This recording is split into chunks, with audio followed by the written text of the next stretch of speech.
Hey guys, welcome to another session of Loadouts. This is for a new 10-man trial for Vindemiatrix, and this is the team I went with for the hard level.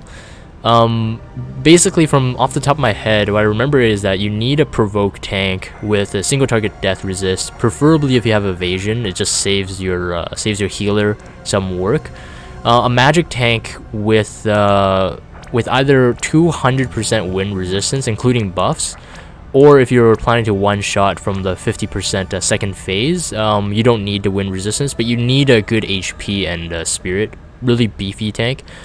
And let's see here, we need to evoke Golem for one of the missions, so I did have Rydia there as a hybrid between a mage chainer, magic chainer, and also for evocation gauge filling, but we ended up not really using it. So I would say, in my experience, you don't have to go with an evoker for sure. I think you have enough turns to get the Esper orbs.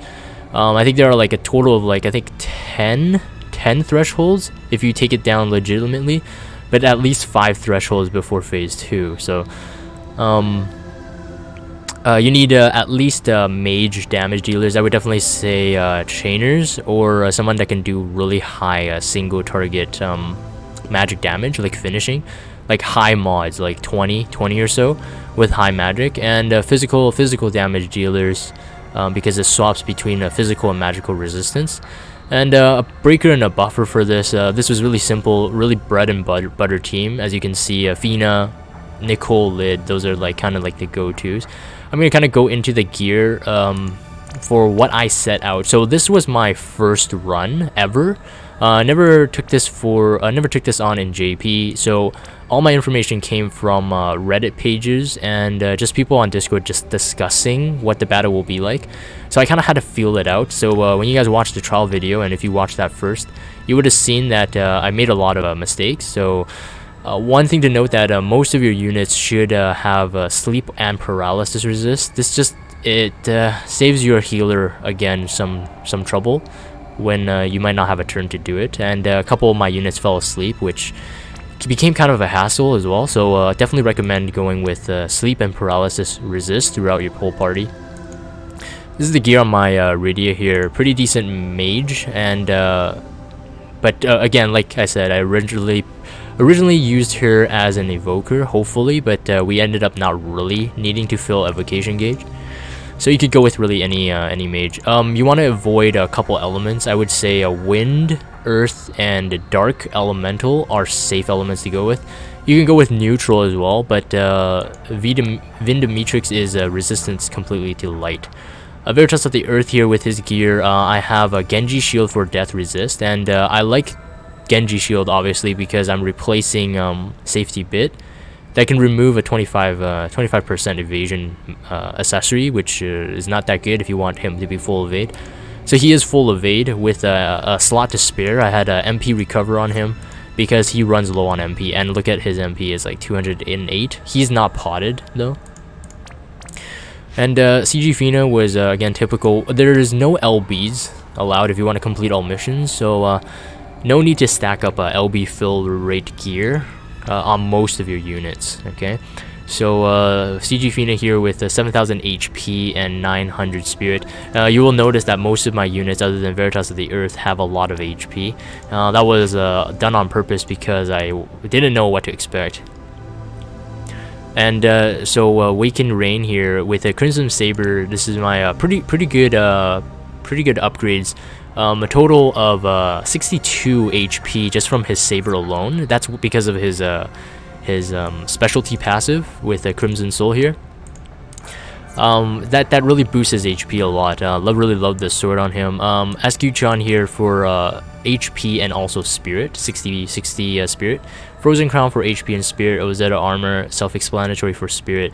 Jake's Pirate Ring and Bomb Engagement Ring for 25% HP and another 30% HP, giving him almost 15,000. It wasn't even enough in one of the skills that Vindemiatrix did. Still killed me, so having re-raise on your magic tank would be very important. Having anti-disaster on him, this is I think it's a trial reward from one of the other 10-man trials. Then he's a perfect perfectly immune to all status ailments. I had Mood Maker on him. This was in one of my strategies going in, just because I'm not allowed to use LB, but Rain has Complete Awakening, which consumes his own LB to buff himself 200%. Mostly it was for the spirit, and it also recovers HP over time, so it was kind of my strategy to go with Mood Maker to get the LB fill rate on him, so he can swap that between his magic cover, and Healer Wisdom for 40% spirit.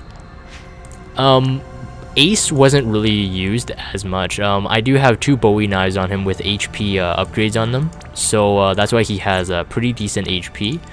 And the rest of the stuff is really just to give him HP. He was there for just an MP battery. I did have to use him once, and it was effective. So I got a lucky roll. I got 140 MP recovered. Vindemiatrix is a beast and undead hybrid, and so you want to go with as much beast killer and undead killer as possible. So I have a Veritas of the Dark here using King of Beasts, purchasable with a Star Quartz for 50% beast killer there. And I went with the Dark Elemental Chaining. So this is my Veritas of the Dark with Beast Killer on the materia. And I gave him a lot of Large Sword Mastery materia there, so he can get a lot of attack. He also does have Odin on him for Undead Killer, one of the skills that Odin has. I'm going to take a look at Renoa here.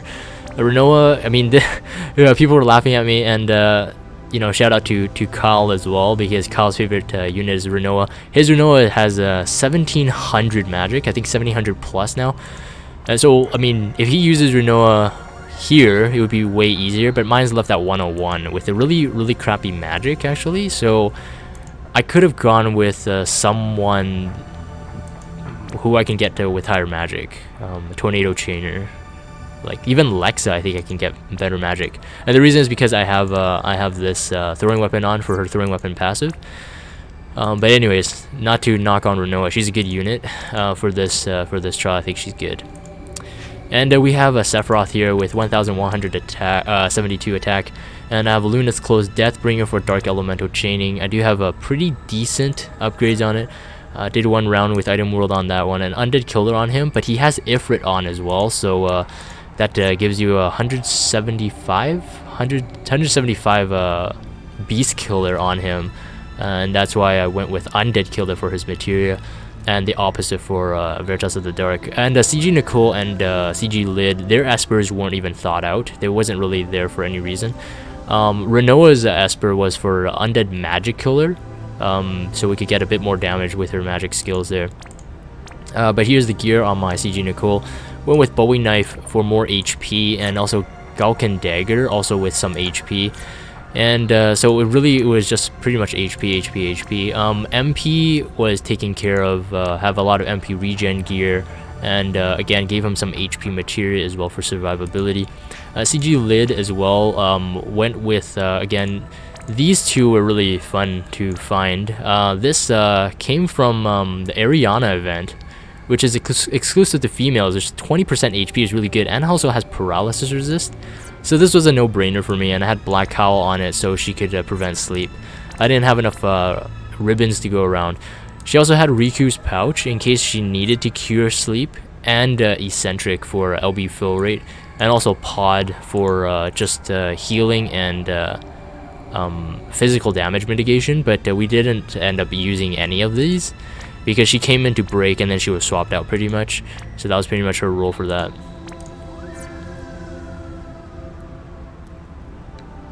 $20% HP is for Chick Ariana. Okay, so Kyle says it's for Chick Ariana, he believes. Let me double check here.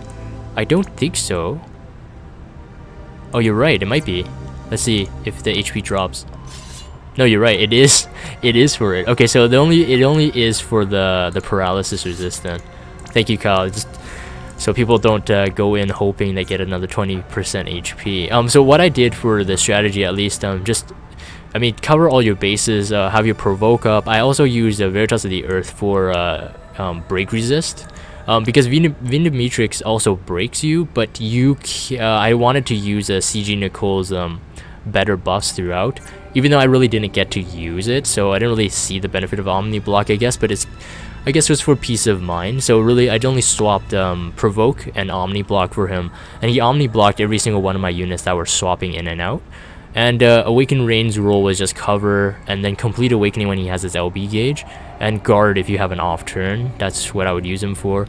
Fino is there, of course, for re-raising, and if you go with an evasion provoke tank, I think you just need to re-raise the magic tank really, and heals if you really need it. But CG Nicole has HP recover, and so we didn't really have any problems with like HP, except Rain getting one-shotted. Let's see other roles that I used in this. So yeah, so you swap between back and forth when she swaps the resistances, physical and magic, but then you can one-shot her at her phase 2. So once she actually transforms, one-shotting her would be ideal. Otherwise, you would need a magic tank to be able to cover wind resistance of 200%, including buffs though. So you can go with as low as 130% wind resistance, and maybe just buff it up with someone's 70% bar roga, and you get 200% because it's a 100% wind imperil, and it's a 15 times magic damage. So it will one-shot you if you don't have enough wind resistance. But yeah, so I didn't go with that at all on my magic tank, and went with the one-shot kill method, which we did end up doing. With physical chainers chaining Divine Ruination frames, and then Rydia using Eidolon Bomb, which I've never really used before, but ended up working well for us. Anyways, I think that's it. Let me see if I missed anything from stream here. These guys are giving me information probably that will help here.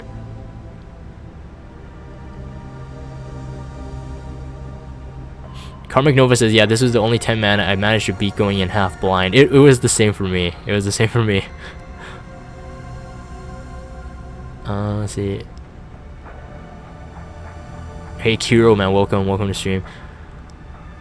Yeah, you can go through it fine without worrying about the breaks. Yeah, I would say so. Vindemiatrix seems really squishy, and I think I said this in my news video as well, is that it seems to be like 8 million HP total, and you can break everything. It's just the thresholds are a pain, because it keeps swapping thresholds, so you can't really like kill it really fast. I mean, you can technically do it on, you can one-shot every single threshold every single time it swaps, so technically you could beat it within 6 turns. I took much longer though.